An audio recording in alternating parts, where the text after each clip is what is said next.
ሩሲያና አሜሪካ ከቅርብ ጊዜያት በፊት የገቡበት ውዝግብ እየተባባሰ ይመስላል። ሁለቱ ሀገራት የሩሲያና የዩክሬንን ጦርነት ለማስቆም የተደረገውን ጥረት ባለመሳካቱ ሳቢያ ውጥረት ውስጥ ገብተዋል። በተለይ በሩሲያ በኩል ስጋት የሚያጭሩ የጦር መሳሪያዎችን ማምረትና መሞከር መጀመሯ በግልጽ እየታየ ነው። የሩሲያው ፕሬዝዳንት ቭላዲሚር ፑቲን ሩሲያ እያመረተች የምትገኘውን የጦር መሳሪያዎች አድንቀዋል። መሳሪያዎቹ ፈጣንና የበለጠ ውጤታማ እንደሆኑ የገለጹት ቭላዲሚር ፑቲን የሀገሪቱን ዳር ድንበርና ደህንነት ከዛ ባለፈም ስትራቴጂካዊ ጥቅምን የሚያስጠብቁ መሆኑን ተናግረዋል።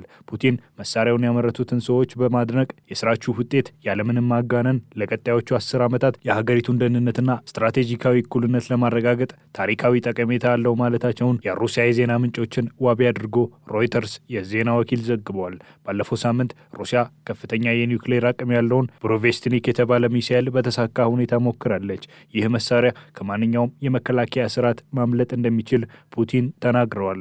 የሩሲያ የጦር ኃይሎች ዋና አዛዥ በበኩላቸው ሚሳኤሉ 14000 ኪሎ ሜትር የመጓዝ አቅም ያለው መሆኑን ጠቁመዋል። ፑቲን የጦር መሳሪያዎቹን ዲዛይንና ግንባታ ላከናወኑ ባለሙያዎች ክብር በሰጠው በዚህ ስነ ስርዓት ላይ የብሮቬስትኒክና ፖሴይደን የተባለውን የሚሳኤል የጦር መሳሪያዎችን ያላቸውን አቅም አድንቀዋል። የበረራ ርቀትን በተመለከተ ብሮቬስትኒክ በዓለም ላይ ከሚታወቁት የሚሳኤል መሳሪያዎች ሁሉ እንደሚበልጥ ፑቲን አስረድተዋል።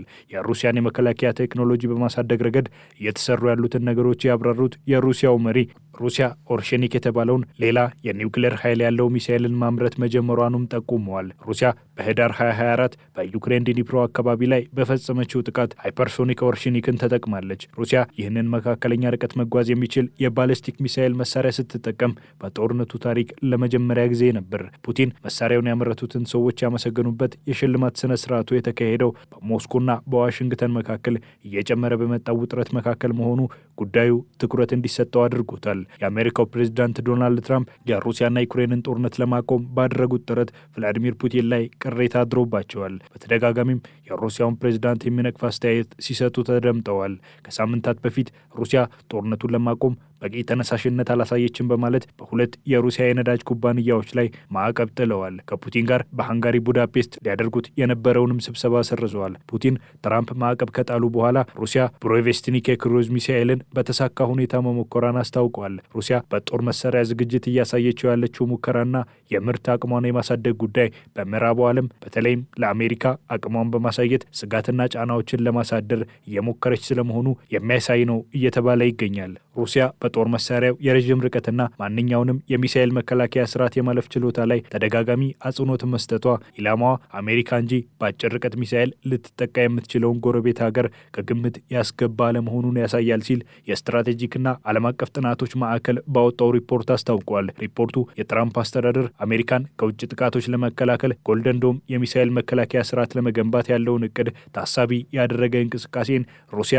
እያደረገች ስለመሆኑ ጠቁሟል። ፑቲን የብሮቬስትኒክ ሙከራ ይፋ ባደረጉበት ወቅት ጎልደን ዶምን በግልጽ ባይጠቅሱም መሳሪያው የሚሳኤል መከላከያዎችን የማምለጥ አቅሙን ደጋግመው አጽንኦት ሰጥተውበታል። ይህም ሩሲያ በእጅ አዙር ማስጠንቀቂያ እየሰጠች መሆኑን ያመለከተ ነው እየተባለ ይገኛል። ሪፖርቱ ፑቲን ይህንን የሚሳኤል የጦር መሳሪያ በአሜሪካ ላይ ስጋት ለመፍጠር እየተጠቀሙበት ነው ሲል አመልክቷል። ፑቲን ባደረጉት ንግግር ግን ከዚህ የተለየ አስተያየትን ነው የሰጡት። ሩሲያ እየሞከረችና እያዘጋጀችው ባለችው የጦር መሳሪያዎች ማንንም እያስፈራራች እንዳልሆነ ፑቲን ጠቁመዋል።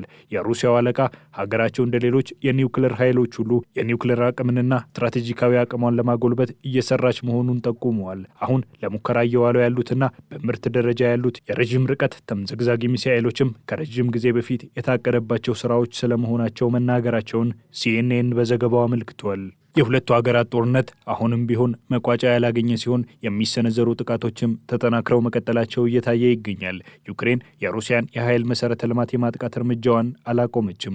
የዩክሬን ጦር ሉኮል የተባለውን የነዳጅ ማጣሪያ አካባቢ ላይ ጥቃት መክፈቱን አስታውቋል። ጥቃቱ የተፈጸመው በምስራቃዊ ሞስኮ ኮስቶቭ በተባለ አካባቢ መሆኑን ሮይተርስ ዘግቧል። ይህ የነዳጅ ማጣሪያ ለሩሲያ መከላከያ ሰራዊት ነዳጅ የሚያቀርብ መሆኑም የተገለጸ ሲሆን የጥቃቱ ዓላማ የሩሲያን ስትራቴጂክ የተባለ መጠቀሚያ መሳሪያዎች ማምከን መሆኑ ተመላክቷል። ከዛ ባለፈም የሩሲያ የሎጂስቲክ አቅምን ለማዳከም መሰረታዊ እርምጃ መሆኑም ተጠቁሟል።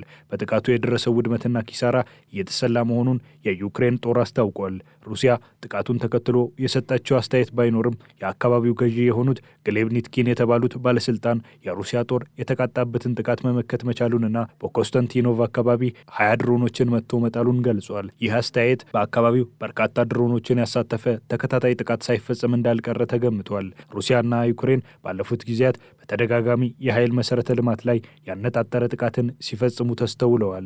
ከዛ ባሻገር ዩክሬን በማዕከላዊ ሩሲያ አካባቢ መጠነኛ ጉዳት ያደረሰ ጥቃትን መፈጸሟ ተነግሯል። ጥቃቱ የተፈጸመው ስታርሊታማክ የተባለ የኬሚካል ማምረቻ ላይ እንደሆነ ተዘግቧል።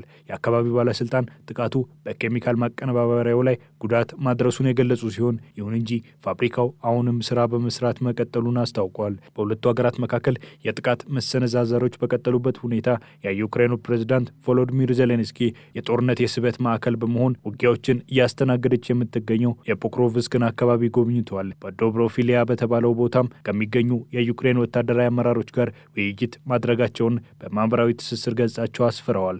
ፖክሮቭስክ የሎጂስቲክ ማዕከል እንደሆነች የሚነገርላት ሲሆን የሩሲያ ዋና ኢላማ በመሆኗ በቁጥጥር ስር ለማዋል ጥረት ስታደርግና ተደጋጋሚ ጥቃትም ሲከፈትባት ከርማለች። ይህንን አካባቢ መቆጣጠር የዶኔስክና የአካባቢውን ቦታ ለመያዝ ስትራቴጂክ የሆነ አቀማመጥ ያለው በመሆኑ ወሳኝ እንደሆነ እየተነገረ ነው። የዩክሬን ወታደራዊ አዛዥ የሆኑት አሌክሳንደር ሲሪስኪ በአካባቢው ወደ ሩሲያ ጥቃት እየከፈተው መሆኑን ገልጸዋል። በዶብሮፊሊያ አካባቢ የሩሲያ ጦር የሚያደርገውን ጥቃት ለመቆጣጠርና ጦሩ ያለውን ኃይል ለማሳጣት እየታገለ መሆኑንም ጠቁመዋል። ይህም ጦሩ በአዋሳኝ በሆነው የፖክሮቭስክ አካባቢ ትኩረት እንዲያደርግ እንደሚያግዝ ተጠቁሟል። የዩክሬኑ ፕሬዝዳንት ቮሎዲሚር ዜሌንስኪ ዩክሬን ወደ አውሮፓ ህብረት ለመቀላቀል የምታደርገው ጥረት እመርታ እያሳየ መሆኑን ተናግረዋል። ፕሬዝዳንቱ የህብረቱ ኮሚሽን የዩክሬንን የህብረቱ ጉዞ አስመልክቶ ያወጣውን ሪፖርት ያጣቀሱ ሲሆን ሀገራቸው የመጀመሪያ የመርህ ስምምነት ጉዳዮች ላይ ንግግር ለማድረግ ፈቃደኛ እንደሆኑ ተናግረዋል። የአውሮፓ ህብረት በሌሎች የውጭ ኃይሎች ላይ ተስታኮ የሚፈጠር እክል ሊኖር እንደማይገባ መስራት እንዳለበት የገለጹ ሲሆን ከዛ ባሻገር ቢሮክራቲክ የሆኑ ጉዳዮች ሂደቱን እንዳያደናቀፉ በፍጥነት መተግበር ያለባቸው መሆኑን በኤክስ የማህበራዊ ትስስር ገጻቸው ላይ አስፍረዋል። የሩሲያና ዩክሬንን ጦርነት እየተካሄደ ባለበት ሰዓት የአውሮፓ ሀገራት ዩክሬንን ማስታጠቃቸውን ቀጥለዋል። ጀርመን ለዩክሬን የምትሰጠውን የገንዘብ ድጋፍ በቀጣዩ ዓመት ለማሳደግ ማቀዷ ተነግረዋል። ሀገሪቱ በ2026 ለዩክሬን የምትሰጠውን ድጋፍ በ3 ቢሊዮን ዩሮ እንደምታሳድግ የሀገሪቱ የፋይናንስ ሚኒስትር ቃል አቀባይ መናገራቸው ተዘግቧል። ይህ እቅድ ተግባራዊ የሚሆን ከሆነ ጀርመን ለዩክሬን የምትሰጠው ዓመታዊ እርዳታና ድጋፍ በዓመት ወደ 11 ቢሊዮን ዩሮ እንደሚያድግ ተመላክቷል። ጀርመን ይህ ድጋፏ በአውሮፓ ከየትኛውም ሀገር በላይ ለዩክሬን ድጋፍ እያደረገች የምትገኝ ሀገር ያደርጋታል። ጦርነቱ ከጀመረበት ጊዜ አንስቶ ለዩክሬን 40 ቢሊዮን ዩሮን ለዩክሬን ድጋፍ ማድረጓ ተነግሯል። ጀርመን ለዩክሬን የምታደርገው ድጋፍ አገሪቱ የመከላከያ ስርዓቷን ለማዘመን እንደሚያግዛት የተገለጸ ሲሆን ድሮኖችን፣ ወታደራዊ ተሽከርካሪዎችን እንድትታጠቅ የሚያደርግ መሆኑም ተመላክቷል። የጀርመን የፋይናንስ ሚኒስትር ቃል አቀባይ ዩክሬን እገዛና ድጋፍ በፈለገች በየትኛውም ሰዓትና ጊዜ አስፈላጊውን እናደርጋለን በማለት መናገራቸውን ሮይተርስ ዘግቧል።